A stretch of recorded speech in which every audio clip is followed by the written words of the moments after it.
Hablo desde este lugar y no desde allá, porque a veces, al hablar, gesticulo y no quisiera hacer algún movimiento que me llevara a un conflicto con quien nos hace el favor de presidir la mesa. Así que lo hago por respeto y por cautela. Es para mí un verdadero privilegio y un motivo de gran alegría retornar a Brasilia y recordar en este retorno la etapa, el momento en el que la Corte Interamericana de Derechos Humanos, que entonces yo tenía el privilegio de presidir, celebró una de sus sesiones, uno de sus periodos de sesión, precisamente en Brasilia. Estábamos en el inicio de esa nueva práctica, la de tener periodos de sesiones fuera de la sede, San José, Costa Rica, hospitalaria y amable sede, y nos dirigimos en ese momento a Brasilia y aquí tuvimos un encuentro que resultó tan grato como fructífero. Quiero recordarlo con gratitud porque ese encuentro se dio precisamente en esta Casa de la Justicia. Nos brindó su hospitalidad no solamente Brasil y Brasilia, sino particularmente esta instalación destinada a impartir justicia para beneficio de los brasileños. Agradezco la hospitalidad entonces y la de ahora a las altas cortes que permiten nuestra presencia en este lugar. La agradezco también muy cordial y cumplidamente a la Escuela Nacional de Formación y Perfeccionamiento de Magistrados, muchas gracias, a la Corte Interamericana de Derechos Humanos, que sigo sintiendo como mi corte, a la Fundación Konrad Adenauer, que ha apoyado la realización de estas tareas, a la Secretaría de Derechos Humanos, tan esforzada, tan diligente, tan competente en el cumplimiento de sus actividades, y por supuesto a todas y a todos ustedes que me hacen el favor de escucharme y que espero lo hagan con paciencia y con indulgencia, más todavía la indulgencia que la paciencia. Mi tema es el de cumplimiento de las decisiones de la Corte Interamericana de Derechos Humanos, básicamente. Esa es la cuestión que me tiene en esta tribuna. Hoy día se suele cargar el acento en la inobservancia de las decisiones de la Corte Interamericana. Hay quienes hablan inclusive de una general o generalizada inobservancia de las decisiones de la Corte a partir de ciertos criterios esencialmente cuantitativos que, de prevalecer, implicarían que la Corte no está sirviendo como debe servir al efecto útil que estuvo en su concepción. Por demás está decir que yo no comparto este punto de vista. Yo no creo que exista esa generalizada, amplia o sistemática inobservancia de las resoluciones. Claro está que si se enfoca este tema a partir de la pregunta ¿todo o nada?, uno llegaría a la conclusión de que si no es todo, es nada, y por lo tanto no existe cumplimiento. Pero las cosas no son así de simples, no son así de sencillas, ni en la justicia nacional, ni en la justicia internacional. Así que es importante que hagamos una serie de reflexiones, de matices y de reconsideraciones sobre estas afirmaciones tan generalizadas y tan absolutas. El cumplimiento de las decisiones de un tribunal, pero particularmente de ese tribunal, la Corte Interamericana, no se puede analizar en forma aislada, caso por caso. El cumplimiento no puede analizarse dentro de una campana al vacío, como si fuese un tema un tanto abstracto que se concentra en algunos casos y que hay que ver puntualmente caso por caso. El cumplimiento es mucho más que eso. Es algo mucho más complicado. Es un proceso. Yo aquí suelo distinguir, lo sabe doña Mariela, que ha sido paciente testigo de algunas de mis elucubraciones, entre cumplimiento, impacto y trascendencia. Y me gustaría volver a esta diferenciación frente a quienes amablemente me hacen el favor de escucharme.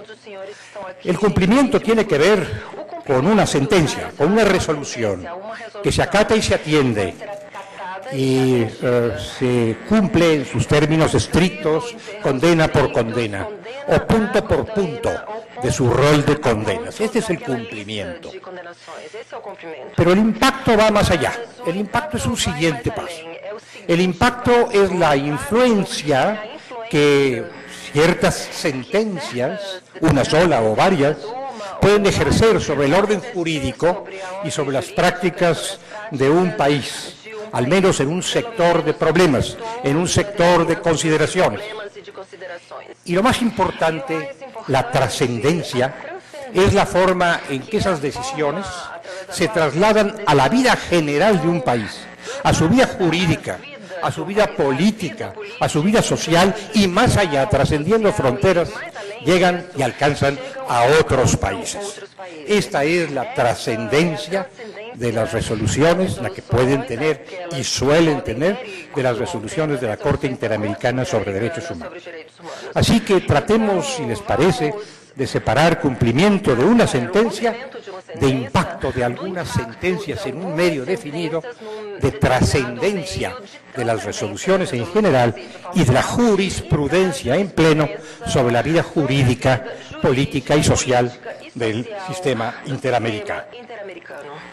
La Corte Interamericana surgió como una instancia regional atenta a consideraciones regionales y por lo tanto lo que es y lo que hace, lo que logra y lo que pretende debe examinarse dentro del marco de esta regionalidad, sin que ello quiera decir pérdida de la conexión con lo universal, con lo genérico, con lo total, pero sí acento, énfasis en lo regional. Hace algunos años, ya muchos, cuando se estaba trabajando sobre la propuesta de contar con una Convención Americana sobre Derechos Humanos, se elevaron en algunos países voces respetables que decían, ¿qué caso tiene tener una Convención Americana sobre Derechos Humanos si ya tenemos, y somos parte, un pacto internacional de derechos civiles y políticos de Naciones Unidas y un pacto internacional de derechos económicos, sociales y culturales de Naciones Unidas? ¿Para qué una convención americana a la manera del Convenio Europeo de 1950? ¿Qué sentido tendría? ¿Qué vamos a agregar o qué vamos a restar? La respuesta en aquel entonces fue, ciertamente, a restar nada. No se trata de segregar derechos y libertades del cúmulo atendido por el pacto internacional o por los pactos internacionales.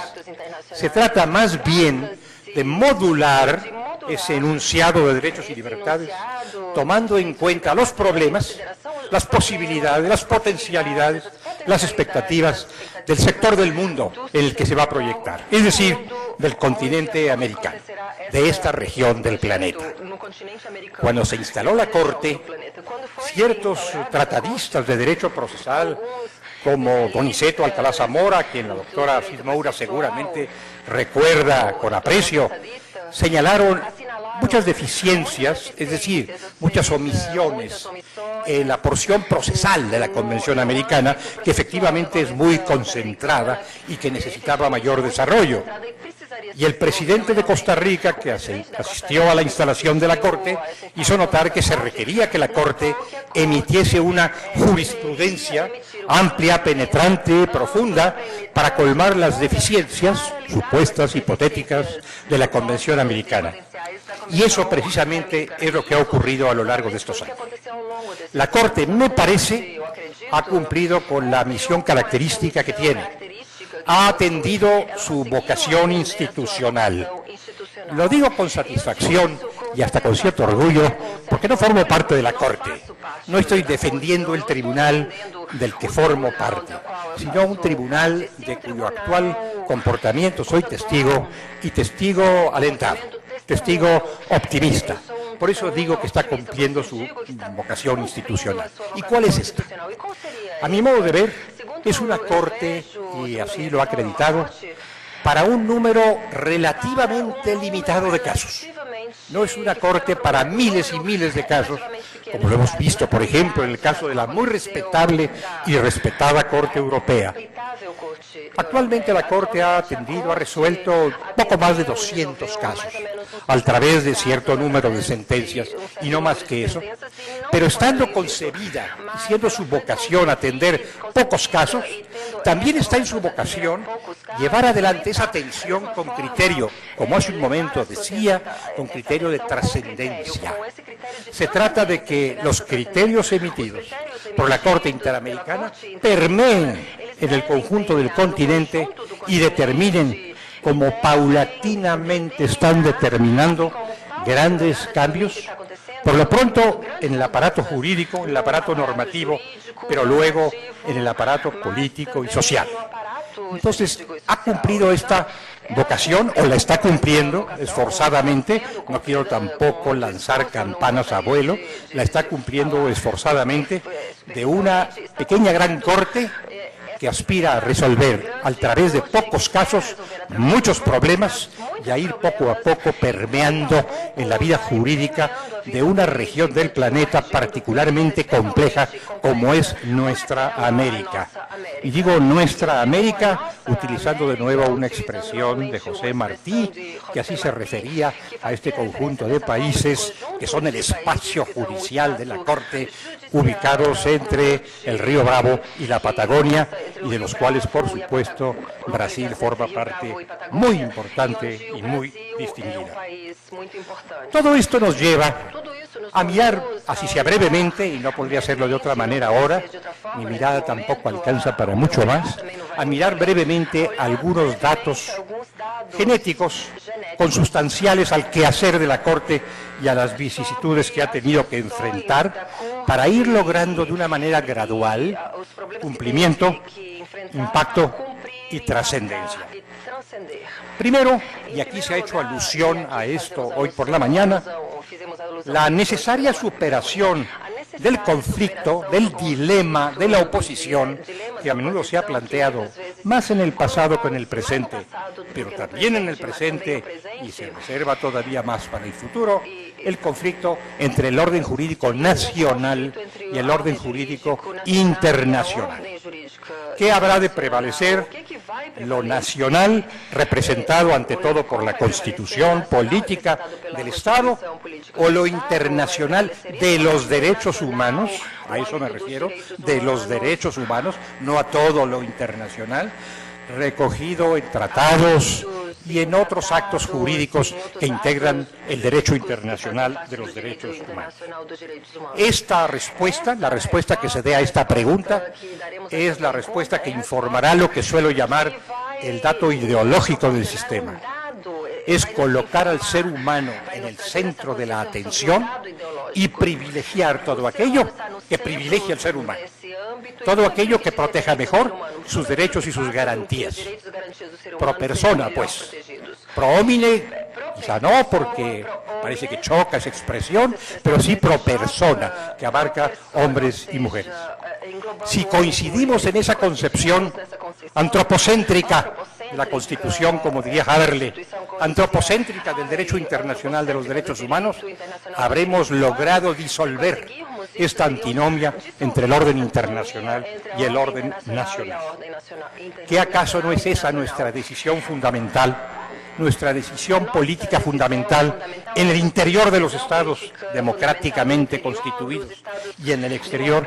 Y si esa es nuestra decisión, resolvámonos de una vez a entender que lo que debe prevalecer es lo que beneficia más, lo que protege mejor al ser humano.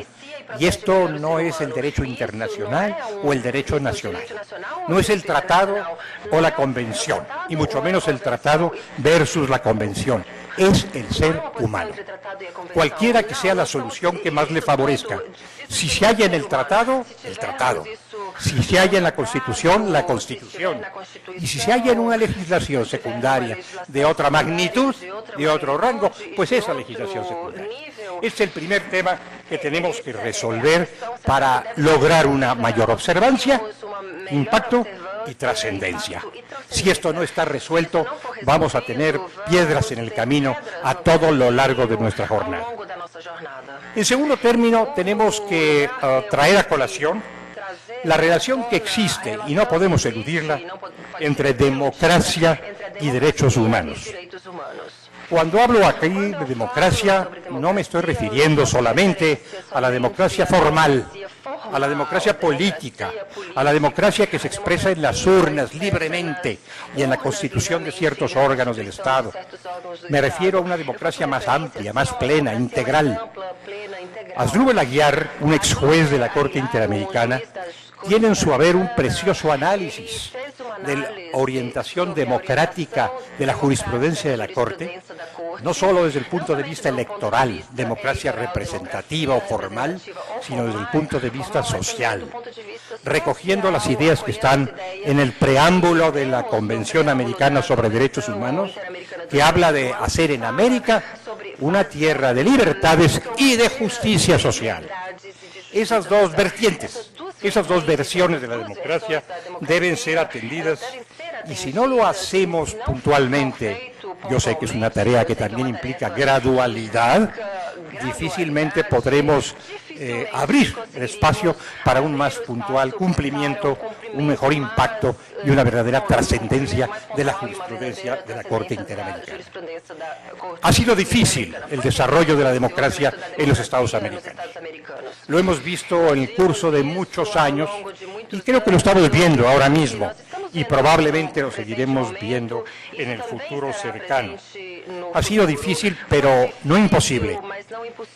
Miren ustedes hacia atrás y vean con la imaginación, por supuesto, no con la mirada, la América Latina de hace todos los años que hace desde que se expidió la Convención Americana. Era un horizonte colmado de regímenes autoritarios, de dictaduras de distinto tono, de diverso matiz, pero sí, en todo caso, de regímenes que no tenían mucho que ver con los derechos humanos. Esa situación se ha ido modificando gradualmente. No ha cesado del todo, por supuesto. No quisiera ser ingenuo. No ha cesado del todo, pero ya es diferente el paisaje de la región americana del que teníamos cuando apenas se discutía si valía la pena que nos esforzáramos en contar con una convención americana. Si logramos nuevos avances, nuevos y verdaderos avances en el rumbo de la democracia, podremos tener una recepción más puntual y segura, más constructiva y fácil de la jurisprudencia interamericana que tutela derechos y libertades en favor de quienes viven en regímenes democráticos. Claro que para eso se necesita madurez en nuestras democracias y presencia de verdaderos demócratas, no de discurso, sino de acción, de actuación, que faciliten este largo tránsito en la región americana. También es importante el alcance geopolítico del quehacer de la Corte, del quehacer de la Comisión, que es más amplio, y del quehacer de la Corte. Hemos tenido a la vista constantemente una gran heterogeneidad en el panorama de esta región del planeta. Hablamos por eso, muchas veces hemos hablado por eso, de las Américas. No hablamos de América, sino de plural, las Américas. Rara vez he escuchado yo que se hable de las Europas, aun cuando sí existen las Europas, o las Áfricas, que están construyendo su propio sistema de protección, aunque por supuesto que existen Áfricas diferentes desde cierto punto de vista. No hablo de la geografía, hablo de otros pareceres, de otras perspectivas de mayor calado. Bueno, en nuestra América tenemos Américas.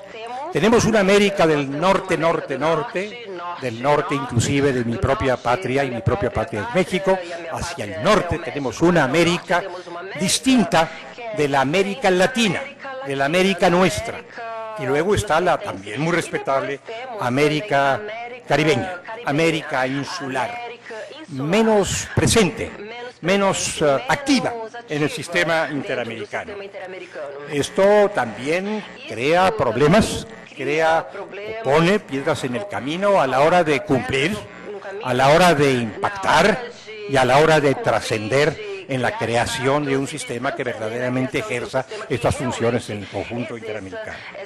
Por eso vale la pena seguir picando piedra, seguir tratando de hacer camino al andar para continuar atrayendo a los estados que aún se encuentran fuera de la Convención, y no se diga fuera de la competencia de la Corte, para que adhieran a la Convención y reconozcan la competencia de la Corte. No hacerlo nos resta fuerzas, lograrlo suma fuerzas. Y qué deseo tendría yo, y seguramente muchos de ustedes, de que de estos estados, de estos nuevos adherentes, formase parte la porción septentrional del continente. Sería una gran aportación a la construcción del sistema interamericano, pero eso parece muy remoto. Bien, sigamos picando piedra. Esto sí tiene que ver con el cumplimiento, con el impacto y con la trascendencia, porque cuando se ve que ciertos estados están renuentes a pertenecer a un sistema y lo desairan, los estados que ya pertenecen a él se sienten poco alentados a mantener su propia observancia, a sostener su propio cumplimiento. Creo que esto lo hemos observado en la práctica. Por lo que toca a la porción normativa del sistema interamericano, al ordenamiento interamericano sobre derechos humanos, también hay que considerar que hay serias, importantes omisiones en la participación de estados en los convenios, en las convenciones, también en los protocolos del sistema interamericano. Este es otro reto que tiene al frente el propio sistema, frente a sí mismo y frente al mundo, lograr mayor incorporación de suscriptores, de partes, de adherentes a las convenciones americanas. Por cierto, tenemos por ahí el preocupante caso, el preocupante ejemplo de las nuevas convenciones, de las convenciones contra la discriminación firmadas en Antigua Guatemala y de la Convención sobre los Derechos de Personas Mayores. Esto último me preocupa especialmente porque pues, aporta derechos y libertades, pero en fin, no quiero hacer una propaganda personal. El hecho es que hay una ausencia generalizada de participación en estas nuevas convenciones. Alguna de ellas no ha sido todavía ratificada por ningún Estado y otras han sido suscritas por menos firmantes de los necesarios para que una vez ratificadas pudieran entrar en vigor. Es decir, nos estamos dando convenciones sin convencionistas.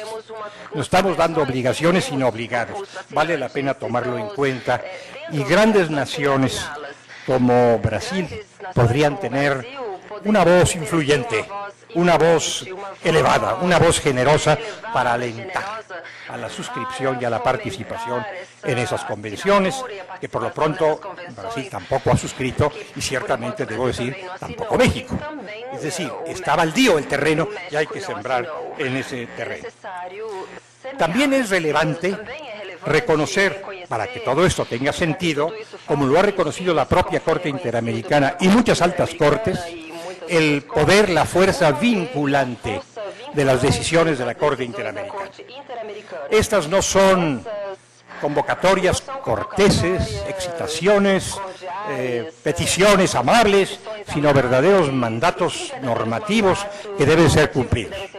No hay duda al respecto, me parece, con respecto a las sentencias. Alguna hubo, pero ya no debiera haberla, con respecto a las opiniones consultivas. Sobre esto se ha pronunciado ya la Corte Interamericana y el reconocimiento cada vez más amplio, pero todavía no absoluto, de la fuerza vinculante de esas decisiones también haría bien desde la perspectiva que estoy examinando. Me parece además que es lógico reconocer la fuerza vinculante de estos actos jurídicos de la Corte, habida cuenta de que la Corte Interamericana es el intérprete unánimemente aceptado, oficial y final, de la Convención Americana y de otros tratados de la región que tienen que ver con derechos humanos. Si es su función y su facultad, si es su atribución interpretar el derecho objetivo contenido en una convención, es razonable suponer que esa interpretación transformada en sentencia o en opinión consultiva tiene el mismo valor vinculante, como ha dicho la Corte, de las normas interpretadas. Sobre esto hay oscilaciones, hay pareceres diferentes. Yo doy el que profeso, doy el mío, y desde luego invito a que se reflexione acerca de esta fuerza de obligar de las sentencias de la Corte. Hay un punto que genera problemas, pero problemas bienvenidos, porque es un tema plausible en la observancia de las resoluciones de la Corte. Este es el carácter estructural o transformador de las sentencias de la Corte, que ha sido elaborado sobre todo a partir de la posición de la Convención Americana y de la Corte en materia de reparaciones. Cuando los americanos presentes en la Conferencia de Costa Rica de 1969 se preguntaron acerca de la normativa sobre reparaciones, de la naturaleza de las reparaciones que podría disponer la Corte, hicieron de lado la experiencia europea, las propuestas europeas que inicialmente se habían acercado a la Conferencia Interamericana, porque esas expresiones del Convenio Europeo no parecían satisfactorias para la realidad de América. Por eso me he referido mucho a la regionalidad de la Corte, a su vocación institucional. Decir que la Corte haría condena para que los Estados, en la medida de sus posibilidades y en sus sistemas jurídicos, resolvieran la reparación, era decir algo en lo que no muchos creían, o en lo que no muchos creíamos. Había que privilegiar, y así se hizo en la formulación final del Convenio Americano, había que privilegiar al derecho internacional, en el que habían depositado más confianza los Estados americanos presentes en la conferencia que en el derecho nacional. El derecho nacional estaba colmado de agravios, el derecho internacional parecía preñado de esperanzas. Entonces se optó por una solución latinoamericana, esencialmente latinoamericana, en favor de reparaciones amplias, reparaciones integrales y, por lo tanto, del carácter transformador de estas decisiones de la Corte Interamericana. Pero esto ciertamente complica mucho el horizonte. Cuando se trata no solamente de cubrir una indemnización o de reconocer una violación, sino de transformar una sociedad, de modificar los comportamientos de un gobierno, las cosas se tornan difíciles. Es mucho más difícil modificar estructuras del Estado por la obligación de garantía que cubrir una indemnización, a lo cual pocos estados se resisten. A lo primero se resisten y algunos tropiezan con problemas muy serios que debemos entender, y por eso digo que las sentencias, el cumplimiento, es más un proceso que un acto fulminante. Quiero concluir con una alusión, y creo que quiero concluir porque debo concluir, no porque esté en mi deseo, sino esté en mi obligación, con una alusión a la competencia supervisora de la Corte Interamericana. La Corte Interamericana entendió desde siempre que tenía atribuciones normativas, reglamento, atribuciones administrativas y atribuciones jurisdiccionales. Esto es obvio. Y dentro de las jurisdiccionales destacó dos inicialmente, la consultiva y la contenciosa. Y ahí estaban también las medidas provisionales, incorporadas en Costa Rica, merced a una moción de la delegación de Costa Rica ante la Conferencia Interamericana. Pero no se había ocupado suficientemente, sí se había ocupado, pero no suficientemente de la otra competencia, que es la ejecutiva o supervisora. Si no se quiere hablar de competencia ejecutiva, la supervisora de la ejecución. Esta es, lo sabe Humberto Sierra, la más reciente adquisición jurisprudencial de la Corte Interamericana. Inicialmente también mirada con recelo por algunos estados. ¿Dónde dice la Convención Americana que la Corte tiene facultades para supervisar el cumplimiento de sus resoluciones? Ante esa pregunta respondió la Corte, y me parece que razonablemente, con esas palabras no lo dice la Convención Americana, pero sí dice dos cosas. Primero, que la Corte tiene la facultad de resolver los litigios que se le planteen, y es inherente a su resolución ocuparse de los efectos, de las consecuencias y del cumplimiento de su resolución. Es algo inherente a las atribuciones de un tribunal. Pero por si esto no fuera suficiente, que pudiera no serlo para algunos observadores, queda este otro dato. La Convención Americana ordena a la Corte presentar a la Asamblea General los casos en que se ha dado cumplimiento y aquellos en que no se ha dado cumplimiento a sus resoluciones e incluso hacer propuestas frente al órgano político que es la Asamblea General. No tiene la Corte Interamericana, no tiene el sistema interamericano instrumentos como los tiene el sistema europeo, que ha caminado en esa dirección y lo ha hecho con firmeza. No tiene esos instrumentos, pero ha creado los suyos a partir de la Corte, tal vez no suficientes, pero sí progresivos, generando esta competencia supervisora del cumplimiento de sus resoluciones. Y va transitando en esa dirección. Es importante porque la Corte no puede cerrar los casos cuando está pendiente el cumplimiento de algunos aspectos de la condena. Y ese pendiente es muy frecuente, dada la extrema complejidad de las sentencias que dicta la Corte o que ha dictado en algunas ocasiones. Por lo tanto, ha sido muy importante y creo que fecunda, y por eso felicito a los actuales integrantes de la Corte Interamericana, esta manera sistemática de seguir el curso del cumplimiento a través de audiencias públicas o privadas de cumplimiento y a través de resoluciones de cumplimiento y mirar en forma contradictoria a través del respeto a ciertos principios procesales, pero mirar constantemente el grado de cumplimiento y orientar hacia una plena eficacia de sus propias resoluciones. No es la Corte quien las cumple, la Corte no pierde su carácter de tribunal, pero afuera de tribunal, de buen tribunal, es quien observa si se ha dado cumplimiento y quien puede impulsar el cumplimiento de sus propias resoluciones. Pensemos, y ahora sí termino, pensemos en la forma en que deben operar estas decisiones de la Corte, transformadoras, estructurales, en el ámbito de los sujetos vulnerables de nuestra América.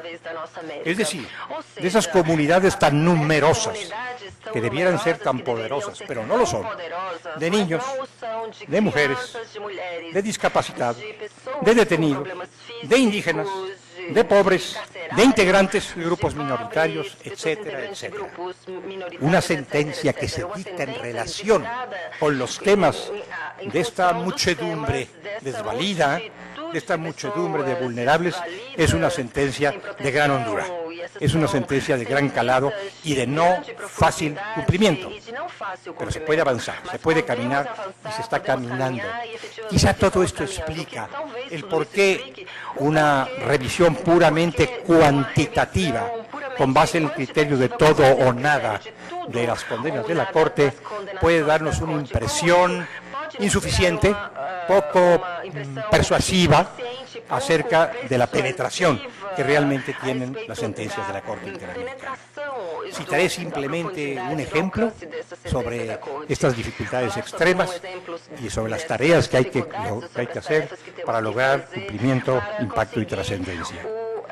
Hace algún tiempo ya, la Corte se pronunció sobre un caso muy llamativo, muy doloroso que se suscitó en mi país, el caso llamado Campo Algodonero, de los asesinatos de mujeres en una zona de México denominada Ciudad Juárez.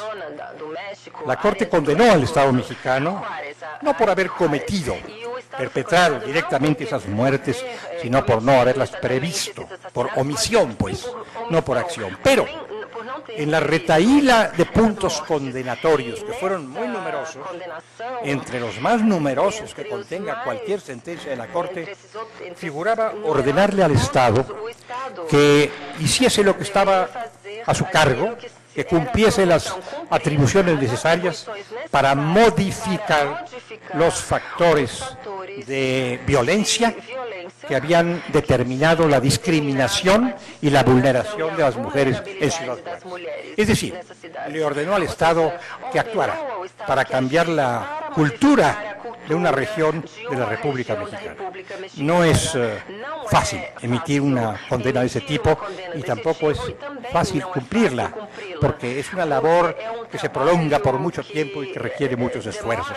Bueno, de ese calibre son las sentencias de la Corte y deben seguir siendo de ese calibre. Creo yo que se perdería la misión de la Corte, aunque se mejoraría en la estadística de cumplimiento, si la Corte se limitara a hacer condenas a resarcimiento, a ordenar indemnizaciones y quizás reconocimientos. No, creo que se debe seguir haciendo lo que está haciendo, emitiendo sentencias transformadoras a unas sabiendas de que va a padecer la estadística y va a parecer que hay un generalizado incumplimiento, como a veces se dice, cuando lo que existe es un proceso arduo, difícil, complejo y ciertamente lento de cumplimiento, de impacto y de trascendencia. Por su atención, mil gracias.